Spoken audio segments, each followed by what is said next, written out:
next you can just check here the Adidas case. Now Adidas case and Adidas, we have already seen that particular case. Now here the question with the Adidas, this Marca Mode CV, it was a 2008 case in a European jurisdiction, and issue under this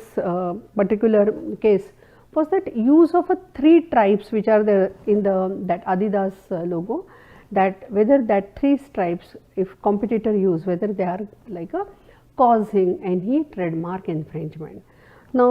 obviously here the question is like deliberated, and the court held that trademark owners can prevent use of a similar marks even without likelihood of a confusion, because only 3 stripes they have copied, and the main litmus test for the trademark is like a primary test for a trademark that is like a likelihood of a confusion of the consumer, right. So here what the